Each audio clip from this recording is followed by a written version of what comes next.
My Fred Talk is going to be on poetry. I'm going to begin by reciting one of my classic poems, The Legend of Fredderman Jinkle Brown.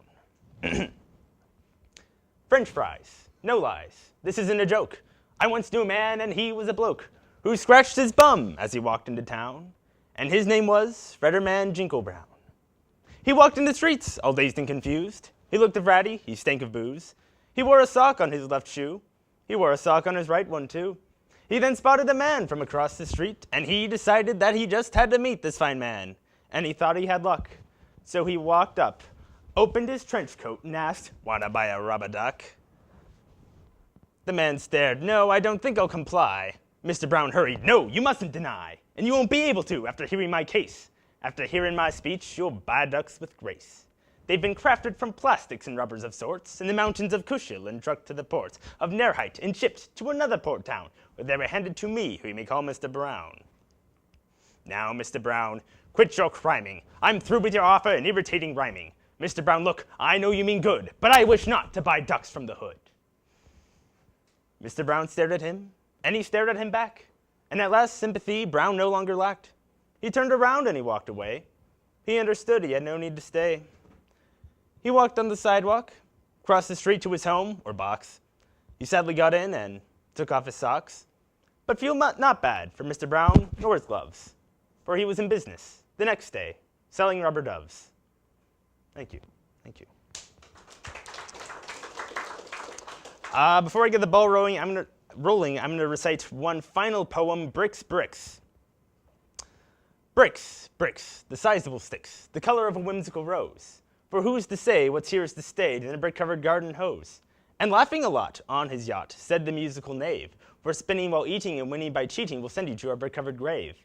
Bricks, bricks, 'tis an unlikely fix thou hast bestowed upon me. For when the time comes that you're kicking our bums, you'll kick them brick-coveredly. And brick-covered towns upon brick-covered crowns, but from afar a brick-covered loom, that though we don't know it, you'll surely soon show it and send us to our brick-covered tomb. The brick-covered corals of this poem's morals, neither I nor bricks will show them, but do keep in mind that shortly you'll find the end of this brick-covered poem. Thank you. If I were to ask any one of you to analyze that last poem, I would be surprised if you could say anything past, well, it was about bricks. And quite honestly, that's all there was to it. There is no inner meaning, absolutely nothing to it. Its value, and the value of the other poem, is derived somewhere else. It all started in elementary school. I had a terrible life. I was the smelly kid that nobody liked. I had no friends, and my life sucked. So I said, you know what? I have a terrible life. I'm having a bad experience. I should write depressing poetry, and then I'll be able to make this bad experience into something good. And so I tried it out. I, did the whole emo thing. I was sitting in the dark. And the next morning I looked at it and I said, wow, that's a piece of crap. And it was. I couldn't write dreadfully to save my life. Well, dreadfully in quality, not dreadfully in tone. So by middle school, things didn't get any better. I got a best friend and then he moved away. Wow, that was great. I figured I'm depressed again. I'm going to try once again to write depressing poetry. Only this time, something strange happened. I started writing about bricks. I couldn't stop. And for some reason, I was dwelling on this negative energy, and yet it was something weird and random and funny that was coming out. And so when I finished, I just asked someone random, "Hey, dude, you want to read this?" And he's like, "Yeah, sure." And he was giggling. He was laughing. And I was like, wow. I was confused, to say the least. Why was it that I have this depressing life, and yet I'm able to make something funny out of something depressing? But I kept doing this. I kept doing this all throughout middle school. I continued through high school, and I was getting real good at it. I was making poems left and right. And by that time, I became popular because of these poems. People were saying, "Yo, Donnie, when's the next poem coming out? Recite this one, recite that one." And I was still confused. Why was it worked like this? I guess I never figured it out exactly, but I did figure this. When I look at life depressing, I'm depressed. The solution to this is to not look at life depressing. It's that simple. In the words of the Joker from The Dark Knight, why so serious?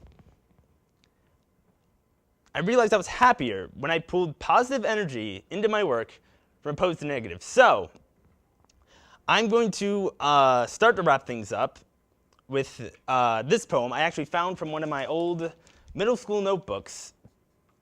And I was shocked. I'm amazed. This is a great poem, but I totally forgot about it, so I'm going to recite it to you now. It is called The Spitting Spiders of Terrible Fires. Green-colored pudding, began this tale of woe. From spoonfuls a king slurps this pistachio. But none of the kings, nobles, or knights were prepared for that night's non-pistachio-related frights. For while this took place, o'er vales and hills, over mountains and rivers and barbecue grills, over lollipops and ice cream shops and bull rodeo riders, were hundreds and thousands of fire-spitting spiders. They made their way surely, through forest thick and deep. They made their way toward the kingdom, which was mostly asleep. But not a young lookout who spotted these things. He quick sounded the alarms to alert the fat king. The king continued his meal with his bowl and his spoon, but he did not expect it to end quite that soon. For right at that moment, through the door stormed a guard, whose smell was comprised of beans, whiskey, and lard. My lord, he cried out, my lord, I do say, today is a day of a fright-filled night day. For while I speak to you, o'er vales and hills, over mountains and rivers and barbecue grills, over lollipops and ice cream shops and bull rodeo riders, are hundreds and thousands of fire-spitting spiders. They cut through the forest with merciless speed. We must vanquish these fiends, or on us they will feed. The king sat there shocked. In the light of the moon, he dropped his bowl of pudding, even his wooden spoon. And it ended there. That was the last of that poem. Because after that, I didn't like how it sounded. Thought it sounded bad. So, if you're going to leave me now, or I leave you, just remember this. Don't spend your life criticizing yourself, criticizing the stuff you do, even if you think it's terrible. Because the moment you do that, your work becomes the trash that everyone steps on every day. Thank you.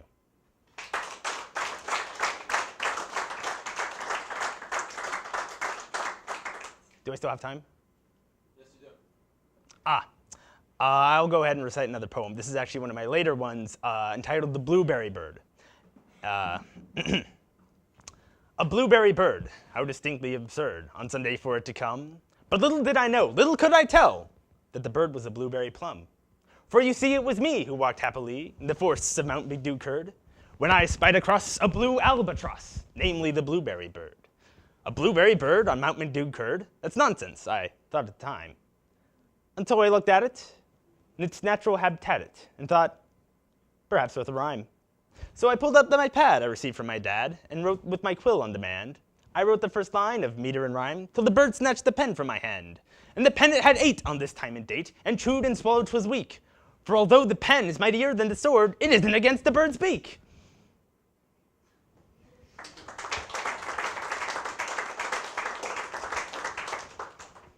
Do I still have time? Yes. Would you guys like to hear a song? Yes. It's rather poetic. It is entitled 3 Hens and a Grinding Mill. This has got me real popular. I haven't sang this in years. 3 hens and a grinding mill, you say. He tipped his hat and off it went along with his toupee. And off he went 3 miles east in the open wild. He was not born of a noble birth,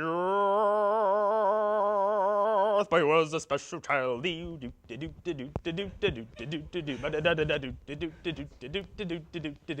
A voice to a goose, a man goose who lived in a block of cheese. It was enough to make a cough cough and make a donut sneeze. You sneeze, you sneeze, just make a donut sneeze. And off he went 3 miles east in the open wild. He was not born of a noble birth, but he was a special child. Oog and mocked and ooba sprocked, monkey kikeriki. Mashed potatoes and liquid tomatoes was his kindled fee. And off he went 3 miles east in the open wild. He was not born of a noble